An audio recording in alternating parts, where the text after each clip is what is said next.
Uncommon Marketing Matters is an interview series hosted through Uncommon Marketing Works that highlights the accomplishments and learn from failures of experts in the marketing world and how they achieve success through unique and creative tactics. Many marketers face that myth that anyone can do marketing, and I'm putting heavy quotes around anyone can do marketing. However, results-driven marketing is more complex than some may think. Uncommon Marketing Matters highlights these complexities and gives an inside look into what it takes to be an effective, successful, and innovative marketer. Hello, I'm DeFabio, the Growth Marketing Manager here at Uncommon Marketing Works. Let's dive into Uncommon Marketing Matters. Hello, everyone. It's DeFabio, the Growth Marketing Manager here at Uncommon Marketing Works, and you're listening to another episode of Uncommon Marketing Matters. Today, our marketing expert here to talk about her experiences throughout her career is Heidi Nielson. Heidi is the Marketing Director for FFKR Architects. Welcome, Heidi. We're super excited to have you on our episode with us today. Thank you, Amber. I'm excited to be here. Yes. Oh my gosh. So we're probably about like 3 or 4 podcast episodes into Uncommon Marketing Matters. And it's always a great experience to hear from different marketing experts about, how they've grown through their position and grown in the industry. So let's kind of kick it off and start with a little bit of information about FFKR Architects, what they're about, what they do, and what your role is with them. Great. Yeah. So FFKR Architects, we have 2 locations. We're in Salt Lake City, Utah, and then Scottsdale, Arizona. We've been around, 46 years now. Our main areas are architecture. We do all commercial, and, we joke, we do it all from temples to casinos, and that is true. But our main areas are healthcare, hospitality, K-12, and living environments. My role in marketing director, currently I lead a team of 4, and we're a firm size of 176. So wow. we are busy. Yeah. Yeah. But, really where I've transitioned to today is helping with the strategy behind getting the work and making sure that our team's experience is shown in the best light possible, and that we're capitalizing on, really sharing that expertise in multiple media outlets. Right. Yeah. Mm-hmm. Awesome. Okay. So looking at your career history, how did you kind of get your start in marketing to be the director of this marketing department, leading that team of 4 people at the agency of like 176 people? How did you kind of grow in that career for yourself? It's a similar story for maybe a lot of folks in the AEC industry, where you kind of fall into it. So my background is, I guess I'm a failed architecture student. We could say that. That's so funny. Yeah, I did start out in architecture, and I learned about FFKR as a student. I visited the firm, and I really just loved the culture. I loved the work they were doing, and I met at the time their marketing coordinator. I talked with her about her job and what she does. And it just sounded really interesting to me. And it was serendipitous because I was, like I said, a failed architecture student and thinking I should make a change, but I still want to stay in the creative services. So I did switch. She told me that, FFKR specifically hires graphic designers to do marketing. A lot of software that we know as marketers, you really learn that in graphic design. It's a career I was considering anyway, and I thought, well, that could work out, and who knows where it could lead in the future.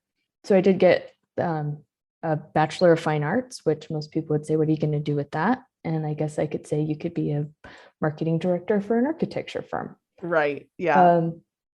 And then that marketing coordinator, she left or was choosing to leave the firm and I applied for the job and I got it. Started out as a team of one, and at the time we were about 100 people. And then that's just grown over the last 15 years into really a formidable team that touches all aspects of the firm's work. We help with pursuits, we help with interview coaching, we manage the social media, all aspects of advertising, and we've even started building our own internal team of designers for billable work. It's been very exciting. Yeah. Big changes in such a short amount of time. And so you went from being this marketing coordinator. You joke because you're like the failed architect student, but I mean, it kind of led you into this like amazing niche that, a lot of marketers, I think, when they think of marketing, they might just like a completely associate like a marketing agency. They don't necessarily think outside of the box of going into a niche that has a marketing department in it. So you kind of took that route. You started out as a marketing coordinator, moved up to a marketing manager, then as a marketing director. So what do you think through that marketing journey? I know that you're sticking with FFKR architects, but do you think you progressed through that journey from marketing coordinator to the marketing director? A lot of it has to do with the support of the leadership of the firm. So we're led by principal architects, and they serve as the direction and the board of directors. We just have such a great support for what we do. And we can say people don't fully understand what we do, but they appreciate what we do for them and how we can get it done and how we're a team member. So the progression throughout the year is truly, I became an expert in the firm. I know design history and the knowledge of projects and the knowledge of our process, the knowledge of our teams, how they get work done, how that's different and how that's special. I'd say that's really the biggest key to growing from marketing coordinator to now marketing director is, I guess, for lack of a better word, the Jeopardy expert. If FFKR was a Jeopardy category, I would sweep it for sure. Yeah. But a lot of it has to do with building the trust of leadership and keeping that trust, and then having the excellent support of, those that we work with.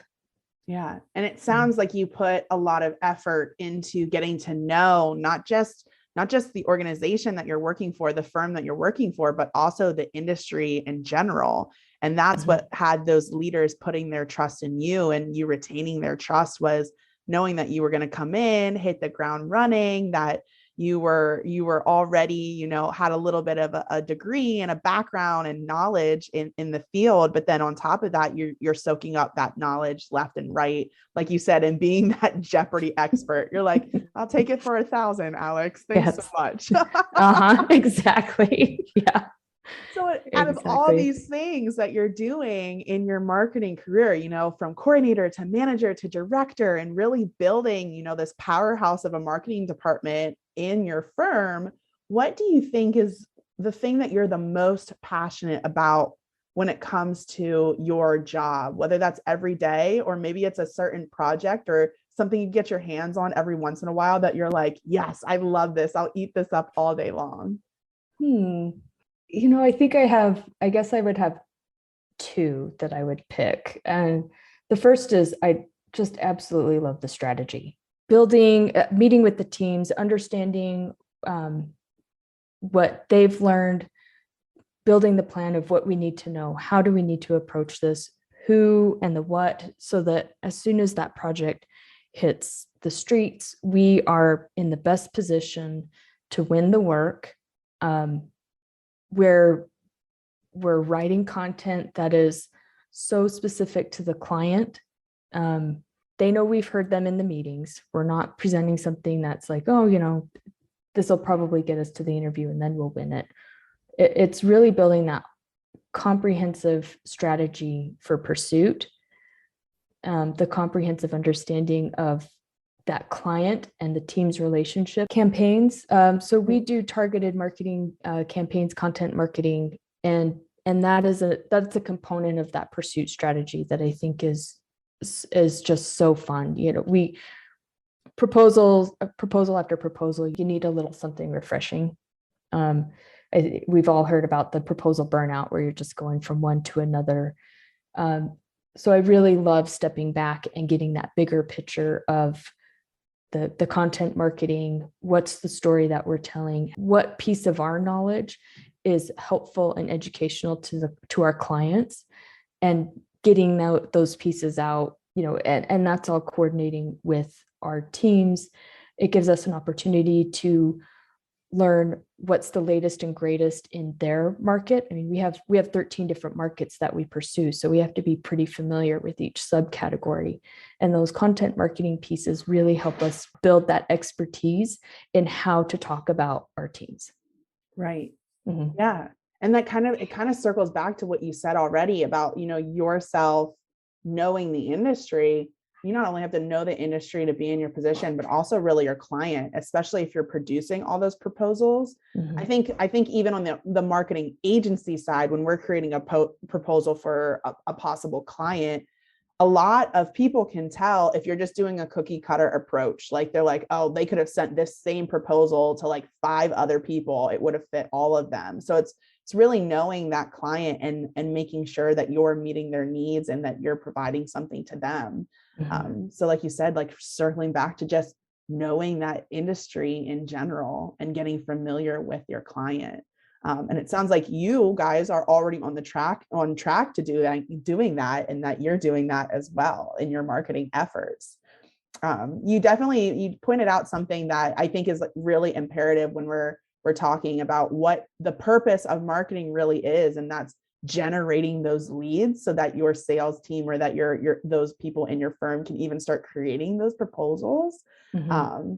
And I think that's the driving force right behind marketing is your marketing efforts. It's pretty cool when you think about that full funnel approach, that your marketing efforts are generating the leads that really keep the firm going. Like this is like bringing in business left and right for you, which is, I think, something really special about marketing departments. Mm-hmm.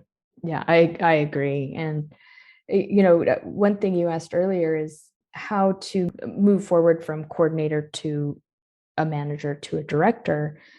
And as I would say, as much as any coordinator can, and it's varies by firm, meet with the teams, ask them questions, have them teach you, have them share what's important to them. Like with any client, your team is your client. They want to feel listened to. They want to feel understood. And the best way to do that is to ask the questions and learn about them and gain that internal understanding of your different teams and project types. Yeah.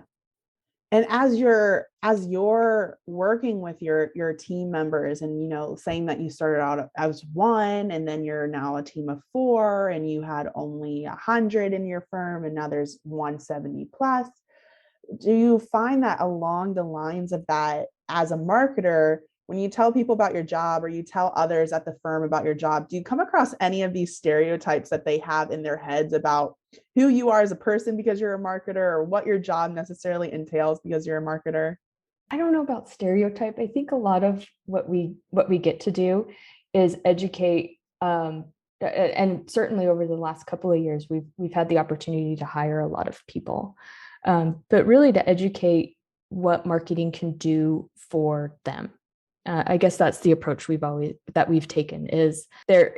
Yeah, we may be categorized or stereotyped as somebody who's just interested in selling, who is out shaking hands or meeting and greeting, an overhead expense. I guess it's really just that education component. Let me share with you what we can do, and then how that can fit with what you need to do to secure the work, or to get that meeting, or follow up with the client after meeting them at a networking event.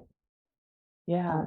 Yeah. I think like marketing, we work really closely, at least diligent marketers, right? Those who are experienced and those who already have kind of been around the block and know the most efficient way to get things done. we work as closely as we possibly can with our team because we're here to assist them, right? Our marketing strategies not only bolster the bottom line of your firm or your organization or your industry, but it's really our marketing efforts are formulated to kind of make the lives of everybody else at the industry or the firm or the organization a little bit easier, to take that step and, make acquiring business just a little bit easier and more efficient too. And definitely like bringing those leads. So it kind of, I think everything we're talking about kind of circles back to, the differences in like climbing up that ladder, whether that's throughout your career or even in the same organization that you stay in, is the amount of effort you put into knowing your industry, knowing your client, making the lives of your team members a little bit easier, and then the strategies that you're implementing to bring in those leads. Of course, along those lines, you're probably going to be facing numerous problems. Maybe not big, they might be a little bit small, maybe some bumps in the road. Is there a significant problem that you'd come across in your career that you can particularly remember, kind of pull out, and then how you went about solving it, what tactics you implemented to find a solution? Getting content in time from your team. I've attended numerous conferences, and there's outlining proposal content pretty clearly and summarizing. So we have a simple spreadsheet that we put together, outlines basic content, getting into, if we need to list some detail, like what projects we're going to show, who's on the team, and then outlining clearly who's responsible for that content and when it's due. And we cover that in depth at a pursuit kickoff meeting. What I found to be really effective with coordinating a big team or getting technical content from our technical staff is not to dictate deadlines and not to come across as just saying, I have to have it on Friday or else. That's not a great approach for a team member. We want to be collaborative. We are collaborative.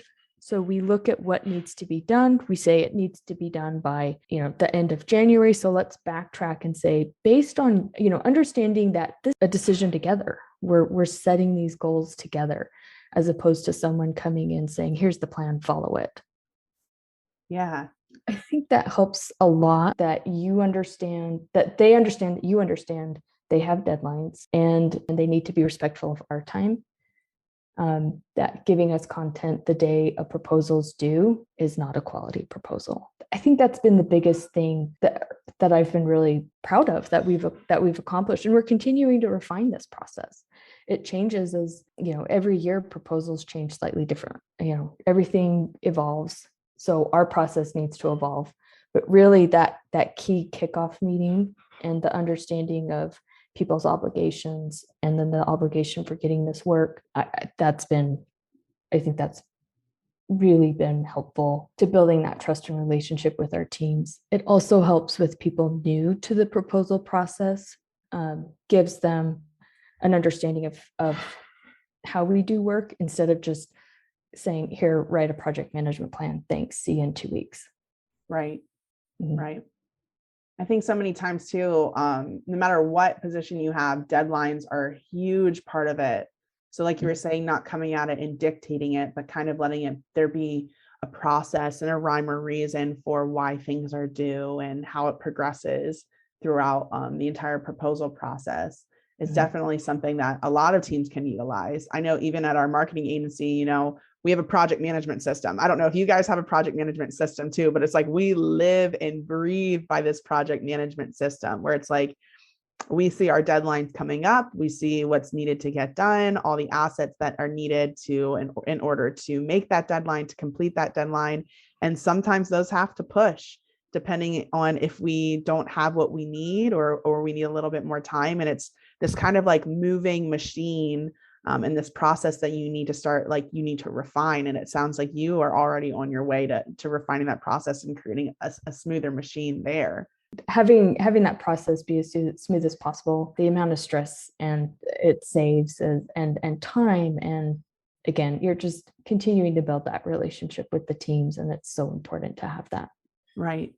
Yeah. And that once again lends to, your teams trusting you and the more trust you have, the more things that you implement in your company, the easier it is to kind of accelerate in your career, because people are looking at you and they're like, wow, look at all the things that she's implementing, and she's making these processes more smooth and efficient, and having the internal workings of the entire firm's, like, their lives being more easy, to get to do what the sales, marketing, everybody in the firm, like you were saying, like the operation team or the technical team, having everything run a little bit smoother, so that you're able to increase and bolster your bottom line without, trying to find your way through like the inner weeds or going over so many like road bumps. And it just makes it a smoother process.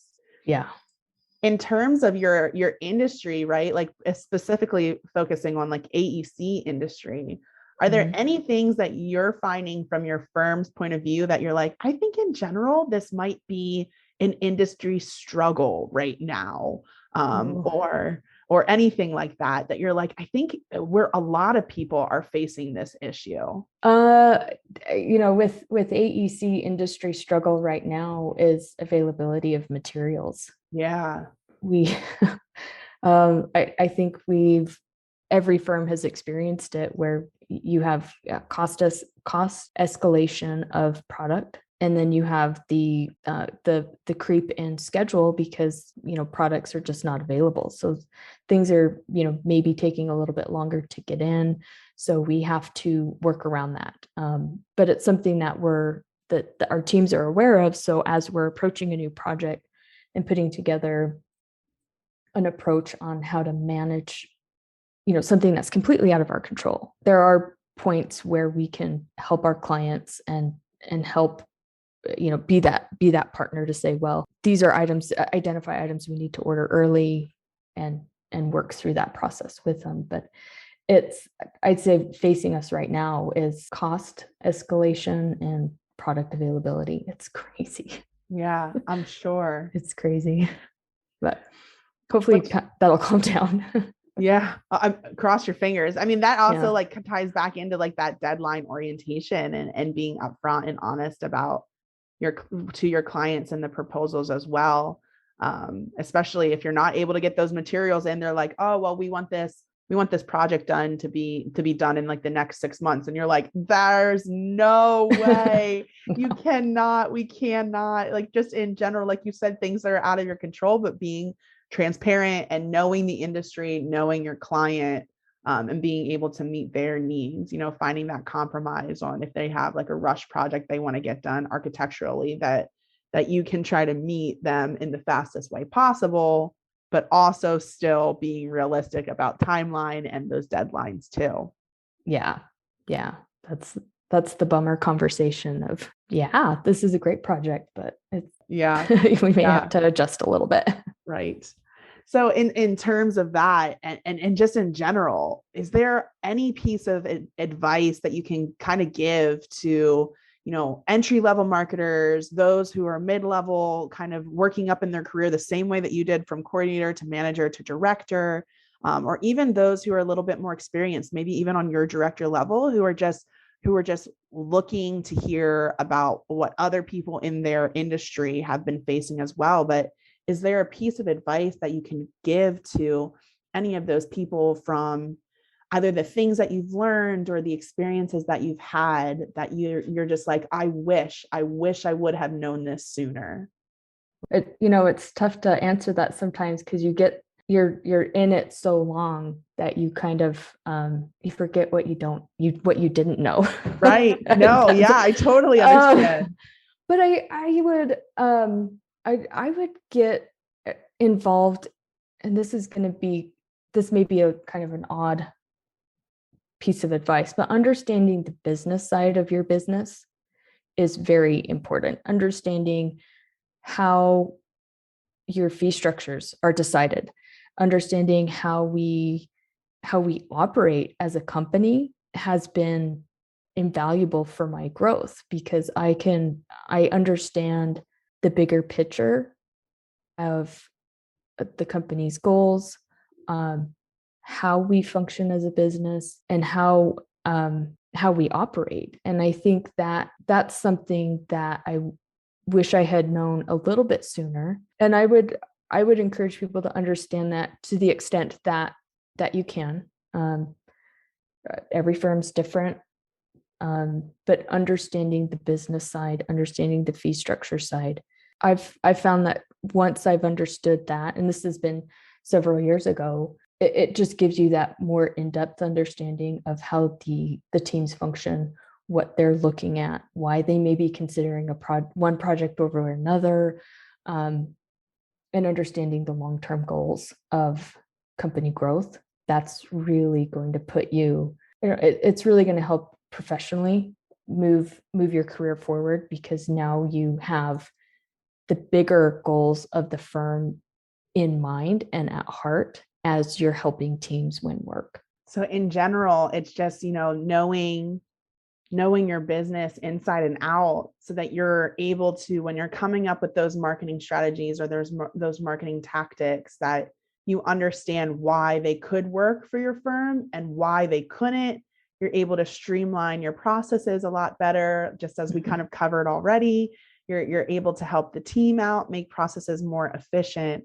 And then it helps you kind of get to that next level in your career knowledge-wise too. You're gaining the team's trust. I'm sure when you show up to meetings and you're presenting your marketing strategies, your marketing efforts, your ideas, if you already know the inside and out of your business model and the operational side, they're even more blown away by the things that you're bringing to the table, because they're like, wow, she really understands the industry. She understands the client. She understands our business. And it helps you get ahead even that much more. Exactly. If it all ties back to the bigger goals of the firm, it just makes sense for your efforts and for, really doing what we're here to do, which is promote and help the firm win more work. Right. That's what it comes down to when it comes to marketing, really. That's the bottom line. That's the golden catchphrase. Right. Yes.